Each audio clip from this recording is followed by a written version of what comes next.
नमस्कार। KP college और की ऑनलाइन क्लासों में आप सभी का स्वागत, अभिनंदन। पिछली क्लास में हम गद्य विधाओं में रेखा चित्र और संस्मरण को लेकर पढ़ा था। रेखा चित्र अंग्रेजी के स्केच शब्द से हिंदी में आया है। किससे आया है? स्केच शब्द से हिंदी में आया था। तो रेखा चित्र अंग्रेजी के स्केच शब्द का अनुवाद है।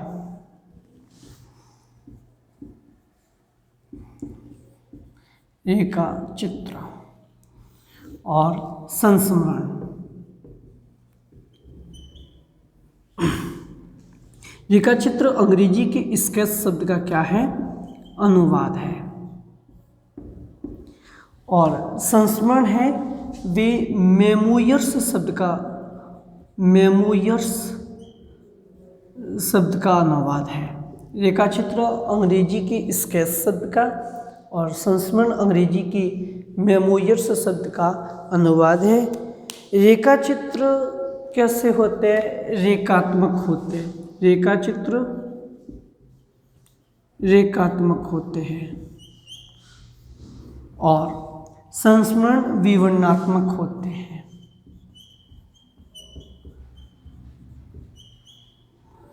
रेखा चित्र में वस्तुपरक दृष्टिकोण होता है। कैसा दृष्टिकोण होता है? रेखा चित्र में वस्तुपरक दृष्टिकोण होता है। संस्मरण में आत्मपरक दृष्टिकोण, आत्मपरक या फिर आप कह सकते हो विषयी प्रधान दृष्टिकोण होता है।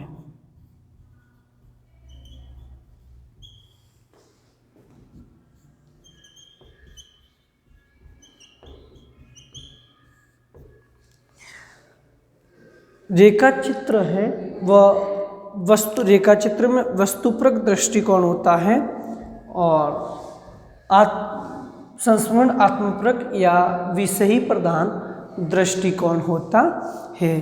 रेखा चित्र में सूक्ष्म तथ्य रहते हैं। रेखा चित्र में सूक्ष्म तथ्य व घटनाओं का विवरण, रेखा चित्र में सूक्ष्म तथ्य व घटनाओं का विवरण नहीं होता, जबकि संस्मरण में घटनाओं का विवरण होता है। घटनाओं का विवरण किसमें? संस्मरण में घटनाओं का विवरण होता है।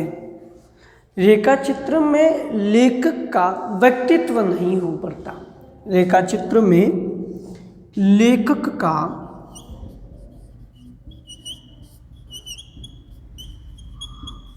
व्यक्तित्व नहीं उभरता। किसमें? रेखा चित्र में लेखक का व्यक्तित्व है वह नहीं उभरता, जबकि संस्मरण में है लेखक का व्यक्तित्व उभरता है। लेखक का व्यक्तित्व उभरता है। देखिए, रेखा चित्र अंग्रेजी के स्केच शब्द से हिंदी में आया है और संस्मरण अंग्रेजी के मेमोयर्स शब्द से हिंदी में आया है।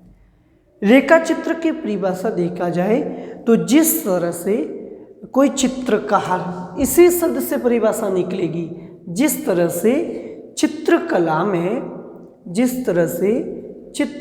में कोई चित्रकार एक ही रेखा के माध्यम से विविध रंग भरे चित्र को निर्मित करता है, उसी तरह किसी व्यक्ति के व्यक्तित्व को उभारना क्या कहलाता है? रेखा चित्र कहलाता है। जिस तरह से चित्रकला में चित्रकार है एक ही रेखा के माध्यम से बिना रंग भरे चित्र को क्या करता है, निर्मित करता है, उसी तरह किसी व्यक्ति के व्यक्तित्व को उभारना क्या कहलाता है, रेखा चित्र कहलाता है। संस्मरण है, संस्मरण शब्द की परिभाषा भी इसी शब्द से निकलेगी। संस्मरण स्मृतियों से जुड़ा हुआ है। किससे जुड़ा हुआ है, स्मृतियों से। संस्मरण का संबंध है वह स्मृतियों से होता है, यहाँ से निकलेगा। महादेवी वर्मा के अनुसार संस्मरण में वही भाव क्या होते हैं, अंकित रहते हैं, जो आगे जाकर क्या हो जाते हैं, उद्दीलित रहते हैं। तो रेखा चित्र में वही भावबोध जो कभी गहराइयों से उद्दीलित होते हैं, वही भाव अंकित रहते हैं जो कभी गहराइयों से क्या होते हैं, उद्दीलित होते हैं, उसे क्या कहते हैं, संस्मरण कहते हैं। संस्मरण और रेखा चित्र दोनों एक ही विधा है, दोनों के बीच में तुलना करना कठिन है। संस्मरण और रेखा चित्र कैसे, दोनों एक ही विधा है। इसीलिए पद्म सिंह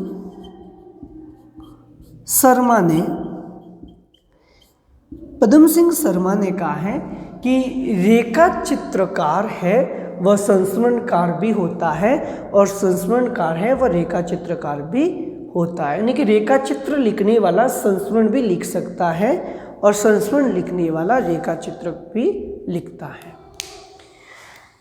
तो हिंदी का पहला जो रेखा चित्र और संस्मरण है वह पद्म सिंह के द्वारा लिखा गया पद्म पराग। ये प्रथम क्या है, संस्मरण रेखा चित्र है। रेखा चित्र भी कहे तो यही है प्रथम, और संस्मरण के भी तो भी यही है। फिर महादेवी वर्मा के अनुसार लिखी गई, महादेवी वर्मा के संस्मरण व रेखा चित्र में अतीत के चलचित्र,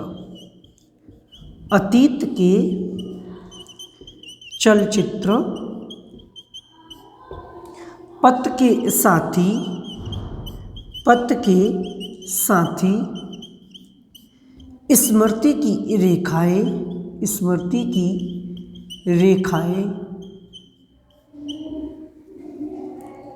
मेरा परिवार।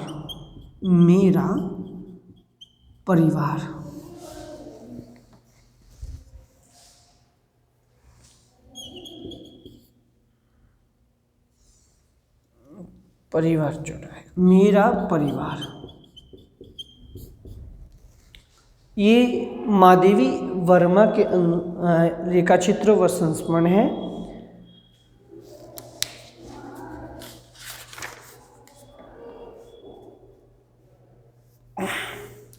बनारसी दास जैन के द्वारा लिखी गई रेखा चित्र संस्मरण में इसी नाम के आधार पर है। बनारसी दास के द्वारा लिखे गए, बनारसी दास के रेखा चित्र संस्मरण में रेखा चित्र नाम के आधार पर ही रचनाओं का नाम रखा है रेखा चित्र संस्मरण। रेखा चित्र व संस्मरण। देवेंद्र सत्यार्थी के द्वारा लिखा गया रेखा चित्र में क्या गोरी क्या सांवरी।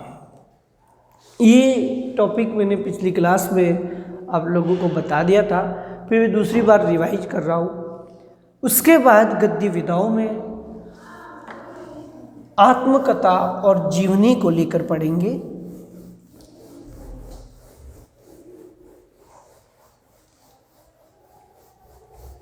आत्मकथा एवं जीवनी।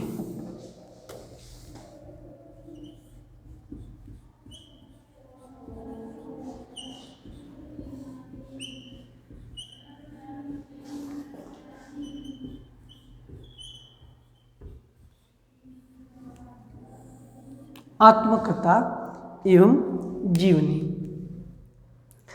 आत्मकथा का अर्थ होता है अपनी कथा।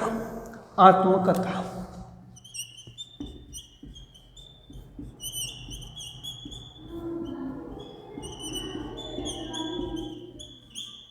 अपनी कथा या अपने मन की कथा या अपनी कथा या आत्मा की कथा, स्वयं की कथा।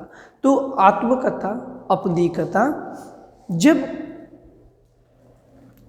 कोई पुरुष या कोई लेखक अपने स्वयं के जीवन की जो कथा है वह लिखता है, उसे क्या कहेंगे?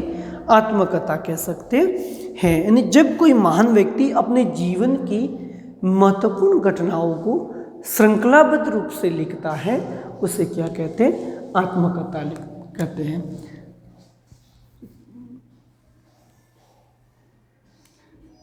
जब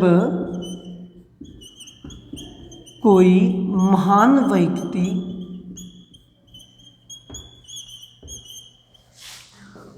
अपने जीवन की कथा को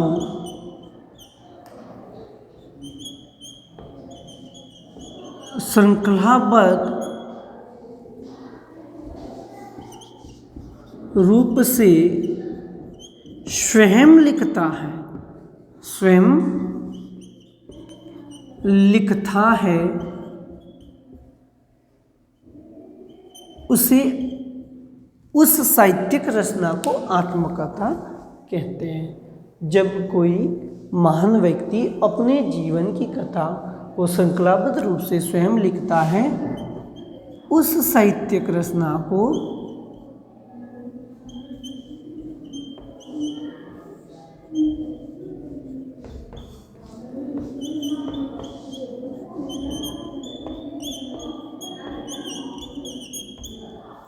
आत्मकथा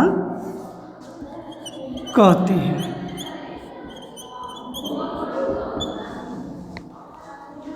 जीवनी को लें तो जीवनी जब किसी व्यक्ति के द्वारा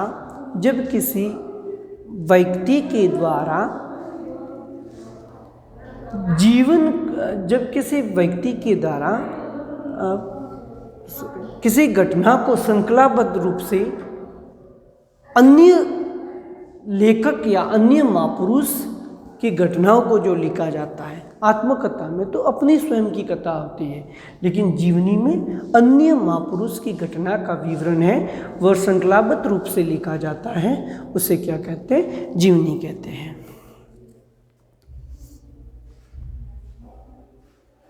तो किसी महान व्यक्ति के जीवन का, किसी महान व्यक्ति के जीवन का विवरण, किसी महान व्यक्ति के जीवन का विवरण श्रृंखलाबद्ध, किसी महान व्यक्ति के जीवन का विवरण श्रृंखलाबद्ध रूप से अन्य लेखक के द्वारा लिखा जाता है। उस साहित्यिक रचना को, उस साहित्यिक रचना को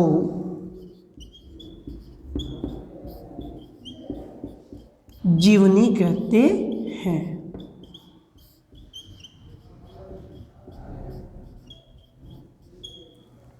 अब आत्मकथा में तो स्वयं अपनी कथा होती है, यानी स्वयं के द्वारा अपनी कथा को श्रृंखलाबद्ध रूप से स्वयं जब लिखता है, उस साहित्यिक रचना को क्या कहते हैं?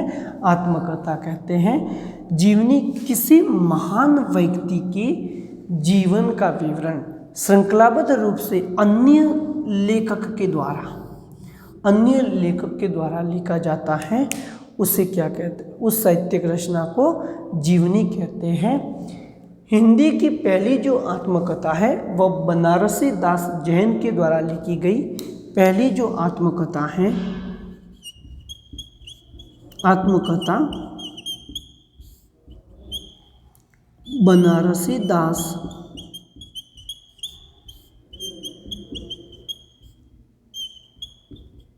जैन के द्वारा लिखी गई हिंदी अर्धकथानक, अर्धकथानक,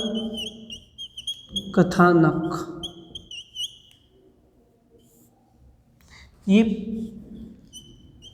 प्रथम रचना है, प्रथम आत्मकथा है।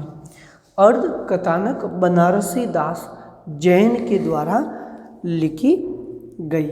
फिर भारतेंदु बाबू के द्वारा लिखी गई क्या आप बीती क्या जग बीती, भारतेंदु के द्वारा लिखी गई आत्मकथा भारतेंदु के द्वारा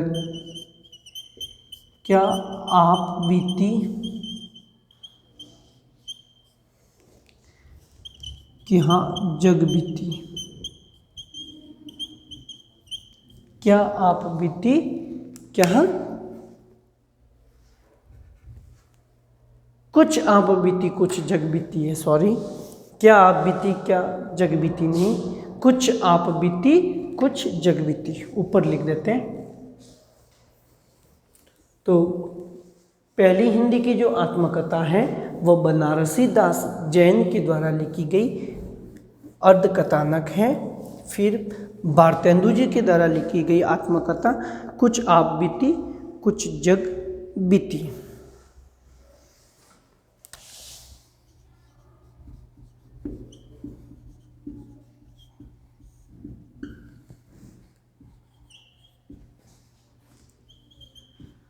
कुछ आप बीती कुछ जग बीती।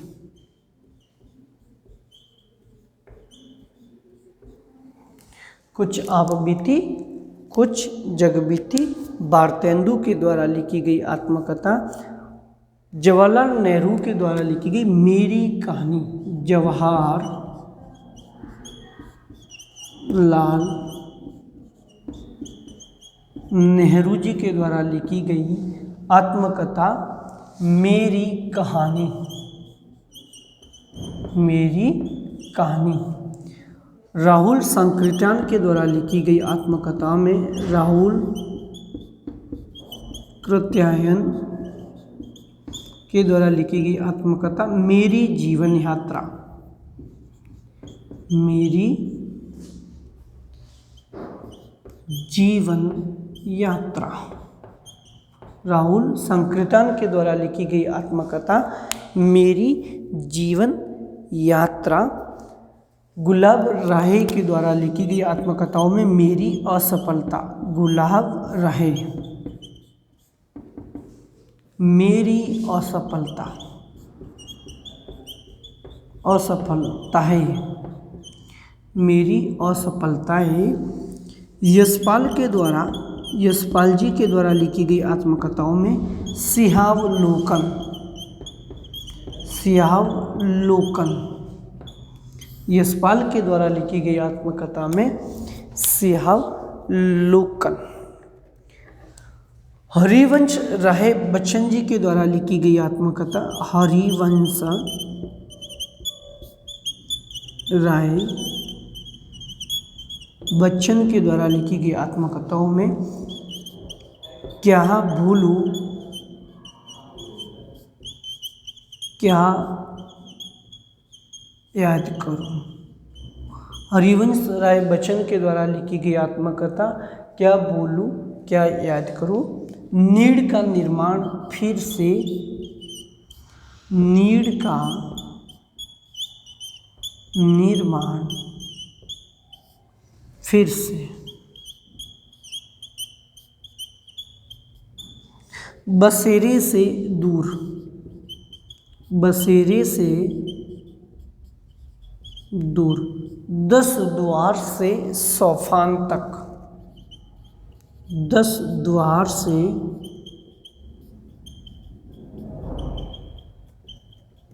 सोफान तक, 10 द्वार से सोफान तक।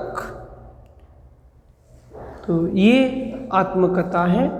आत्मकथा अपनी स्वयं की कथा होती है, अपनी कथा होती है।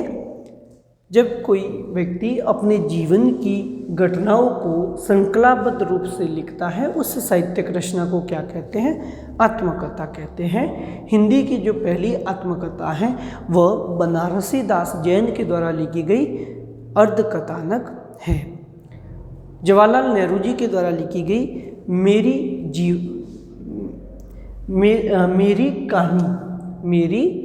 कहानी, यशपाल जी के द्वारा लिखी गई सिहावलोकन, गुलाब राय के द्वारा लिखी गई मेरी असफलता है, हरिवंश राय बच्चन जी के द्वारा लिखी गई आत्मकथाओं में क्या भूलूं क्या याद करूं, नीड़ का निर्माण फिर से, बसेरे से दूर, 10 द्वार से सोपान तक, और यशपाल जी के द्वारा लिखी गई सिहावलोकन, ये आत्मकथा है।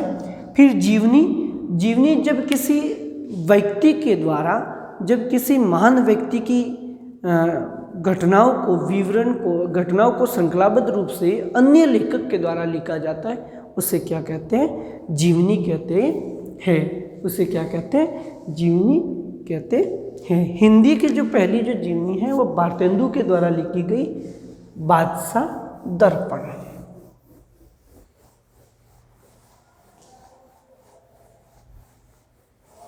भारतेंदु जी के द्वारा लिखी गई बादशाह दर्पण।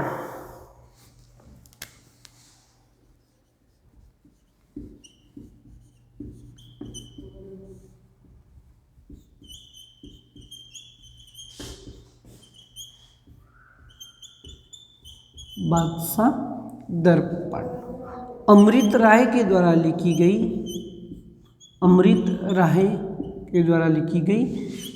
कलम का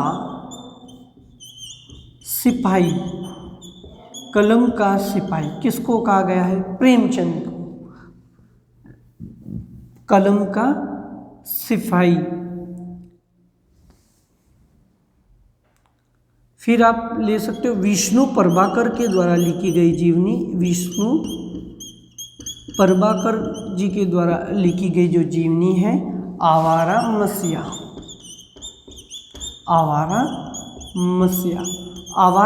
किसे कहा गया है?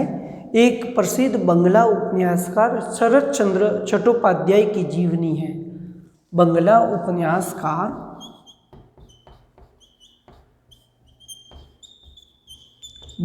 उपन्यासकार शरत चंद्र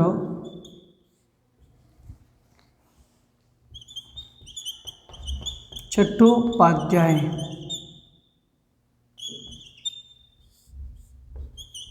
की जीवनी। शरत चंद्र चट्टोपाध्याय की जीवनी जिसे आवारा मसीहा कहा गया है, विष्णु प्रभाकर जी के द्वारा लिखी गई ये जीवनी है। रामविलास शर्मा के द्वारा लिखी गई जीवनी निराला की साहित्य साधना। रामविलास शर्मा के द्वारा लिखी गई जो जीवनी है निराला की साहित्य साधना।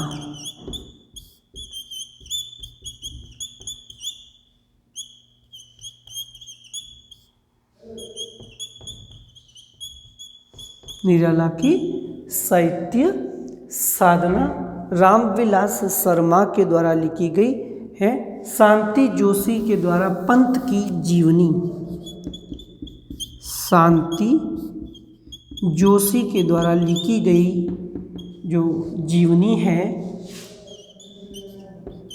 पंत का जीवन या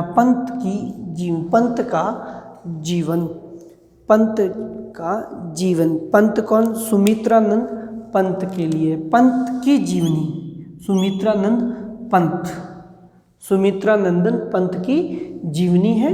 और इसमें निराला की साहित्य साधना में निराला की जीवनी है। तो ये जीवनी है जो अन्य लेखक के द्वारा किसी अन्य महापुरुष की जीवन की घटनाओं का विवरण होता है। उसके बाद गद्य विधाओं में देखेंगे तो रिपोतार्ज को, रिपोतार्ज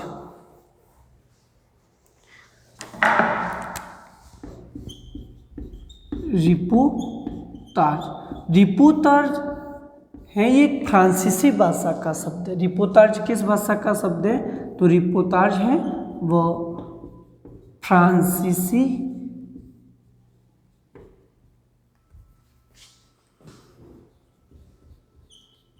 भाषा का शब्द है। रिपोतार्ज फ्रांसीसी भाषा का शब्द है। रिपोतार्ज में आंखों देखी घटना का जो विवरण है वह कलात्मक रूप से, आंखों देखी घटनाओं का विवरण कलात्मक रूप से जो लिखा जाता है उसे क्या कहते हैं? रिपोतार्ज कहते हैं। तो इसमें आंखों देखी घटनाओं का साहित्यिक शैली में कलात्मकता के साथ जो लिखा जाता है उसे क्या कहते हैं? रिपोतार्ज कहते हैं। हिंदी का जो पहला रिपोतार्ज है वह शिव सिंह चौहान के द्वारा लिखा गया लक्ष्मीपुरा है। किसके द्वारा लिखा गया? शिव सिंह चौहान के द्वारा लिखा गया हिंदी का पहला रिपोतार्ज लक्ष्मीपुरा है। तो रिपोतार्ज फ्रांसीसी भाषा का शब्द है जो जिसमें आंखों देखी घटना का साहित्यिक शैली में विवरण प्रस्तुत किया जाता है। रिपोतार्ज आंखों देखी घटना का, आंखों देखी घटना का विवरण, आंखों देखी घटना का विवरण साहित्यिक शैली में, साहित्यिक शैली में प्रस्तुत किया जाता है।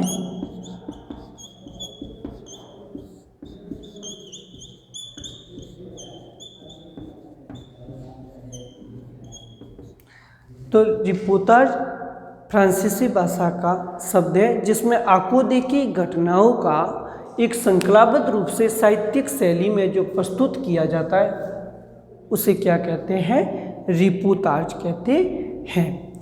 उसे क्या कहेंगे? रिपोतार्ज कहेंगे। लेकिन ये घटना जब भी याद आती है तो पाठक के सामने वह क्या होती है? प्रस्तुत होती है, पाठक के सामने प्रत्यक्ष हो जाती है। तो आंखों देखी घटनाओं का विवरण श्रृंखलाबद्ध रूप से किया जाता है उसे रिपोतार्ज कहते हैं। पहला जो रिपोतार्ज है वह शिव सिंह